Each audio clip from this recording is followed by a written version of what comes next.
Olá, oitavo ano. Tudo bem com vocês? Vamos dar sequência às nossas aulas. Hoje nós vamos falar sobre a segunda e a terceira Revolução Industrial.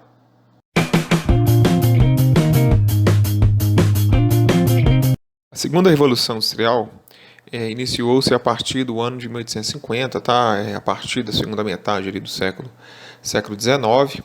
E temos como característica principal aí, né, a industrialização de outros países, como Alemanha, França, Rússia, Japão e Estados Unidos, sendo que a primeira ela limitou-se, né, a primeira Revolução Industrial, ela limitou-se à Inglaterra.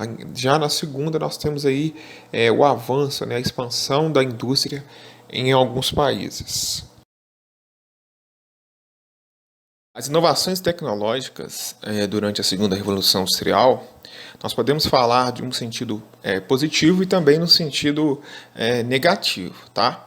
No sentido negativo aqui, né, apesar de aumentar a produção e possibilitar o surgimento de novas indústrias, acabaram por provocar o desemprego e o empobrecimento da classe trabalhadora, em virtude da substituição da manufatura por máquinas. É só você pensar que o trabalho de uma máquina, né, a máquina realiza o trabalho de quantos homens? Tá?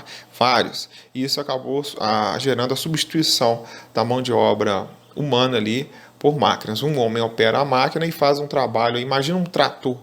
Só para dar um exemplo aqui, quanto um trator consegue produzir ali em um dia comparado com a mão de obra humana, só para citar um exemplo, tá bom? E assim, pessoal, o empobrecimento foi constatado quando a classe trabalhadora não conseguia consumir o que era produzido, gerando então excedente de produção nas indústrias e, consequentemente, prejuízos econômicos. O que adianta a empresa produzir ali vários produtos, sendo que não tem um mercado consumidor ali, né? Falta dinheiro para as pessoas, né? Falta emprego e, consequentemente, falta o dinheiro ali para comprar ou consumir os produtos que são fabricados, tá bom?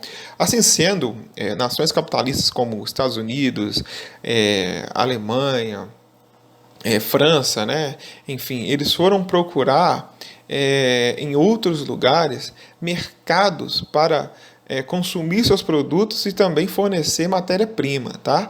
Então esse processo nós chamamos de imperialismo, tá?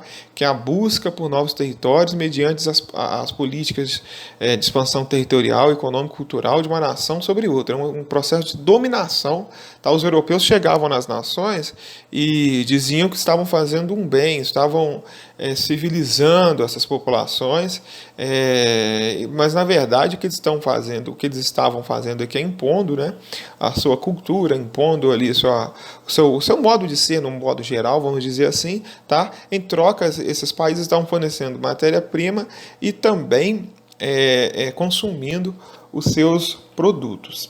Por outro lado, né, no campo das inovações tecnológicas, nós podemos citar ali o avanço da indústria química, tá? Teve um importante avanço, o uso da eletricidade e também o petróleo, né, que passou a ser utilizado aí como um combustível em decorrência do melhoramento do motor de combustão interna, tá? O uso desse combustível fóssil foi difundido a partir da invenção ali do motor a explosão.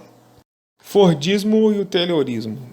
No campo da produção, nós tivemos o Taylorismo, tá? Que foi uma racionalização do trabalho. Taylor, ele era um administrador, ele identificou que muitos funcionários perdiam muito tempo ali na produção, né? E o que ele dedicou a estudar e desenvolveu, né? Que cada funcionário deveria exercer uma função específica.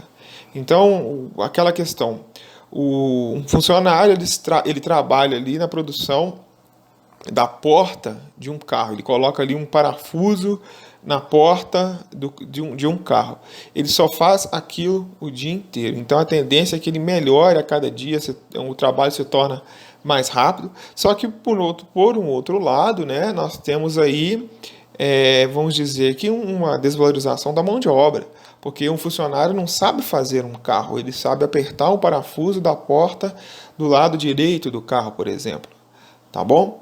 Então, o Taylorismo ele conseguiu, assim, né, desenvolver o trabalho de uma forma mais dinâmica, tá? E fazendo a divisão do trabalho. O trabalho é em etapas. Cada funcionário só realiza uma função, tá bom? Já o Fordismo, também pegando um gancho aí, né, nessa linha da questão do Taylorismo, ele desenvolveu o processo da linha de montagem. Então, os dois casaram aí, né? Podemos dizer, as duas ideias aí casaram e foram introduzidas nas fábricas, nas indústrias, de uma forma bastante eficaz aí, né? Então você tem a linha de montagem. Cada funcionário faz uma etapa do carro ali, tá? Ele fica ali o dia inteiro, ele só sabe fazer aquela etapa, ele não sabe o processo inteiro, apenas uma etapa, tá bom? Com isso você tem uma produção mais rápida, tá? Uma produção mais barata, inclusive da mão de obra, tá bom? E também o produto final acaba sendo mais barato para a população,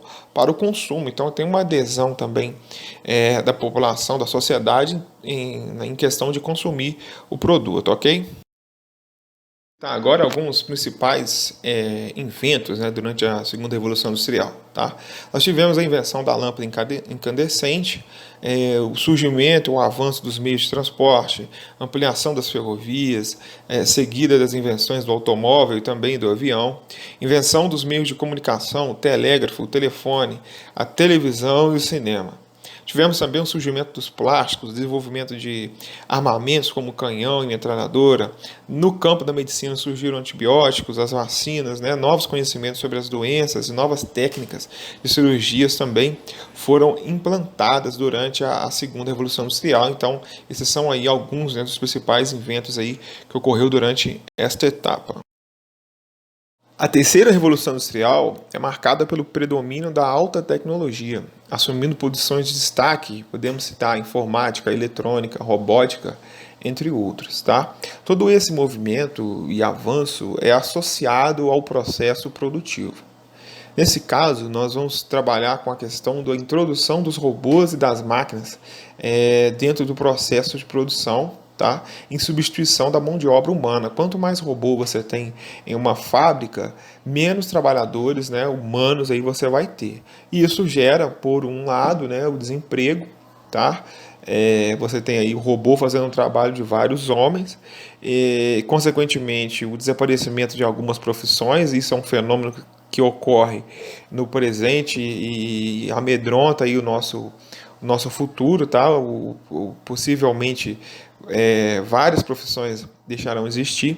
Por um outro lado, nós podemos citar o surgimento, né, de novas profissões, tá? Com esse mundo de aplicativos aí, o mundo do software, tá? Não só vamos dizer que a terceira revolução industrial ela tira empregos, mas elas criam novos, né? Novas oportunidades de trabalho.